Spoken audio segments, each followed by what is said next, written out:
Hello and welcome everyone, it's Lainey. So, I have made cheese scones and fruit scones. Now I used to do home baking all the time, and although I've only got pictures of it and no actual video for this, I thought I would insert the pictures with the ingredients and how I made them, and if anyone's interested then maybe they could make them, because I have to say I make some pretty nice cheese scones. Now I did fruit scones this time. I have done sugar scones before because my son doesn't like cheese scones. Yeah, he's strange. Who doesn't like cheese scones? I mean, everybody should like cheese scones. So I'll start off with the cheese scone recipe. I will explain what was in it first. I'm gonna have to read my notes because if I don't I'll say the wrong thing. So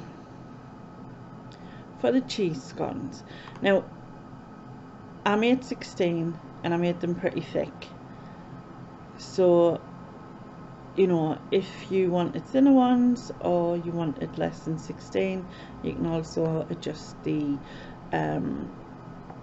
is a hair on my lip. You can also adjust the recipe. You know, obviously if you wanted to make half the amount, half the quantity, then just half the amount, or even thinner 16 thinner ones, I suppose half in the amount would work the same.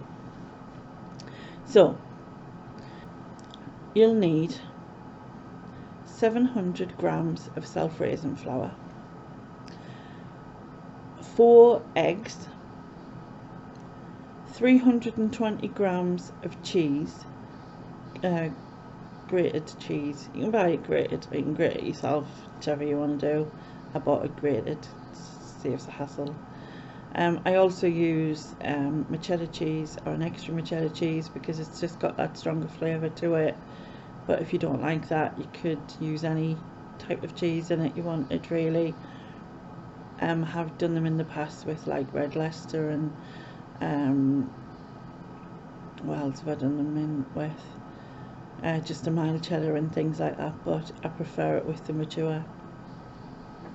You need a pinch of salt and pepper, then 100 grams of margarine. Now I use Stork. I've always used Stork. It's what my mum always baked with, and so it's just what I use, but any margarine will do.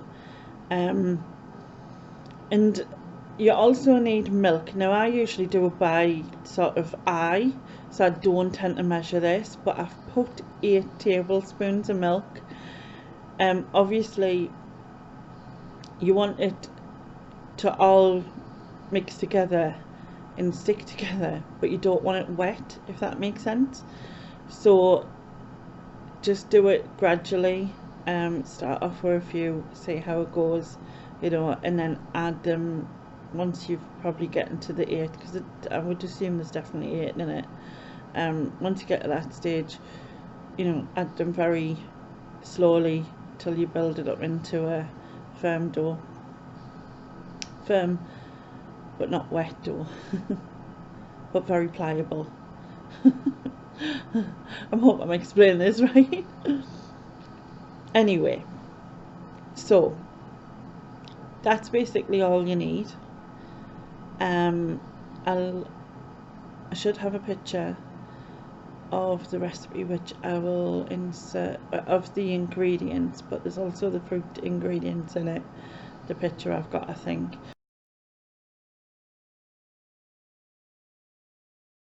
So that's all the ingredients.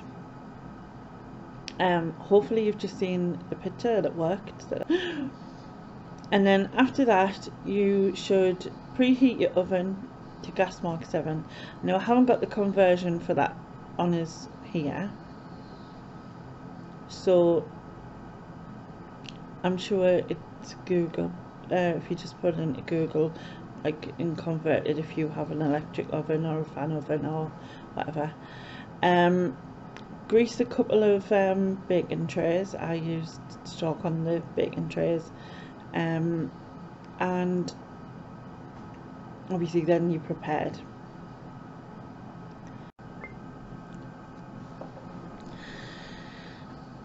So so the first thing is to mix the flour, salt and pepper together, and the margarine, and then rub it together till it's like breadcrumbs.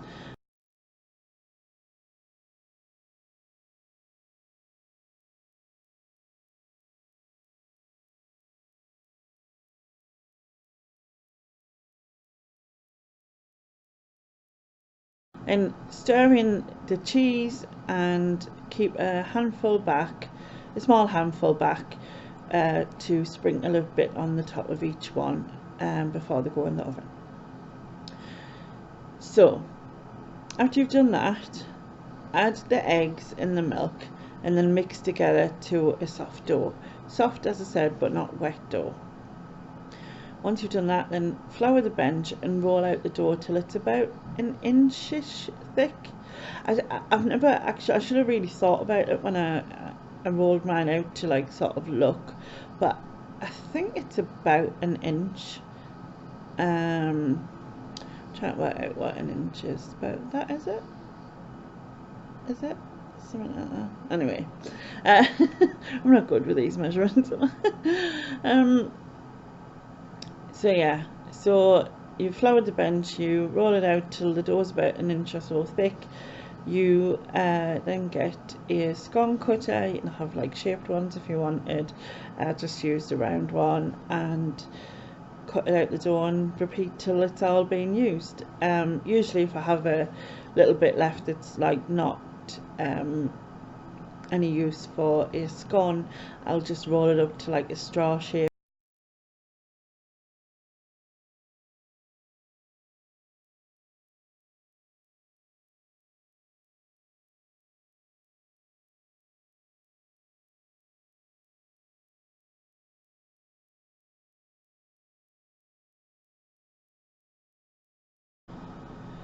So then place the scones onto your greased baking trays. I tend to bake them one tray at a time, just because then I know how long to take. Maybe obviously it would work to do them both, but I tend to use the middle of my oven rather than the top because mine's quite hot, and I also turn them after about 8 to 10 minutes, because sometimes one like the side nearest the flame can burn slightly, so I tend to turn them after about 8 to 10 minutes, and they should take about 15 minutes altogether, so not too long.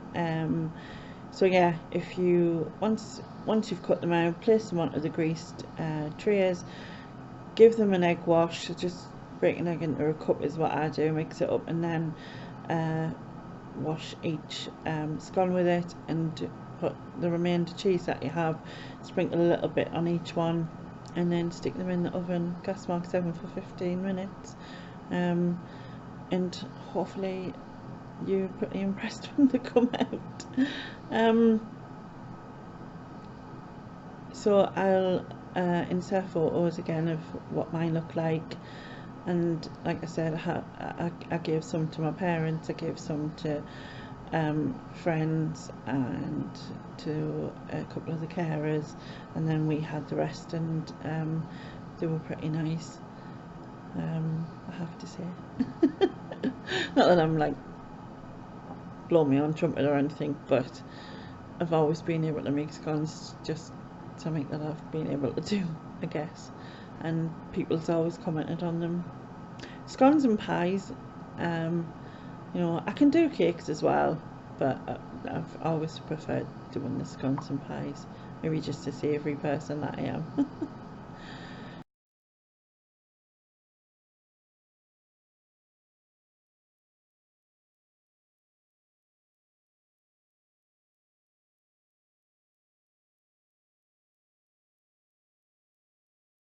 Now, on to the fruit scones. I've never actually made fruit scones before. Like I said, I've done sweet scones, which is just sugar scones basically. But this time I added fruit in. I mean, to be fair, it wasn't really complicated. It wasn't any complicated than the fruit ones. I didn't make as many of these because there's less people who like them. than the cheese ones, and I didn't want to have too many because obviously that just meant that, you know, they were calling to me rather than, well, especially the cheese ones. So for these ones I made 10, and the ingredients needed for this is 400 grams of self-raising flour, 100 grams of stock margarine or any marge, 50 grams of caster sugar, 2 eggs, and 80 grams of 60 grams of sultanas and 40 grams of very finely chopped up cherries. If you like the cherries a bit more or sultanas a bit more, you could alternate it. You could have it all of one. You could also mix it up with maybe some currants or whatever. It should be fine in that sense. Also, where is it? There's also milk in this as well, about a quarter of a pint. But again, just do it by eye again. Obviously you want it soft enough but not wet, and so hopefully that'll work.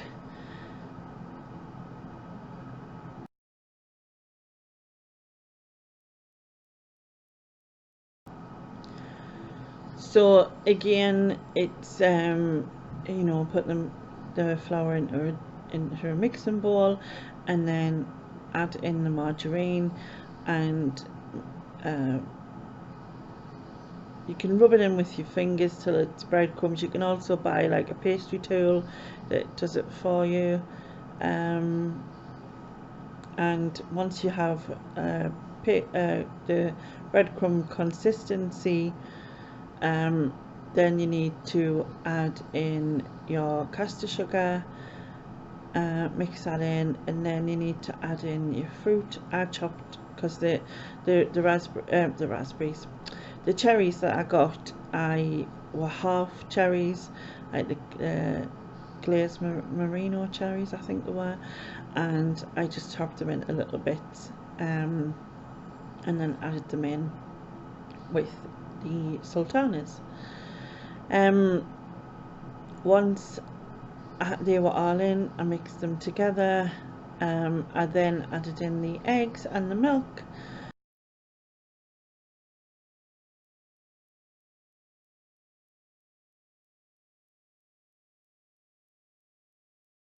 But if you put that in, mix it up, and then see what it's like, and you can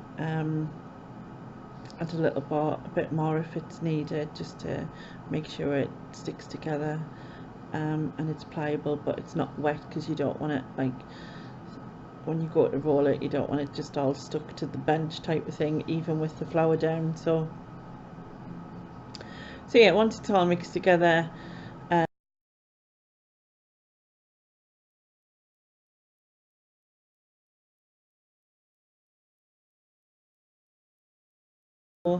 then flour your bench again and flour the rolling pin, then roll it out to about an inch thick again. Use your scone cutter and cut it out, and repeat until you have no dough left.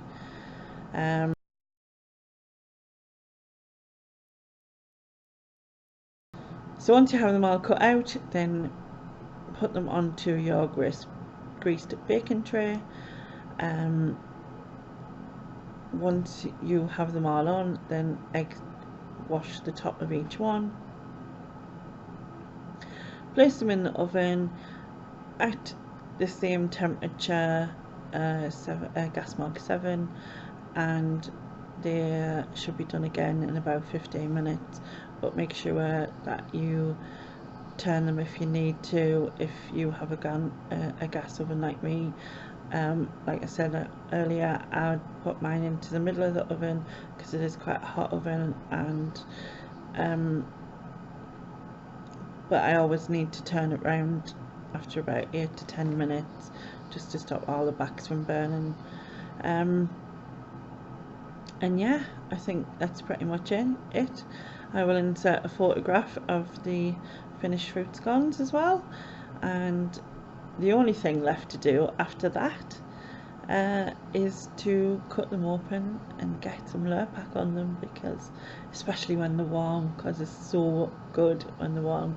I mean, cheese scones, like I said, are my favourite. So cheese scone, Lurpak butter, as it melts in. I have got pictures of this because, you know, just have to. And yeah, enjoy. I really hope that someone may actually do this, and that they enjoy it. And I really hope that you've enjoyed this video. And I'm definitely, when I do cook again, I'm going to try and get video footage. It's just really hard because the bench is a little bit high for me in the wheelchair, so it's just a little bit awkward at the moment, but hopefully I'll get it, even if I can like stop in between and video bits rather than like have something rolling. But I will try. And I really hope you enjoyed this, and thank you very much for watching. Please like and subscribe, and I'll catch you next time. Bye.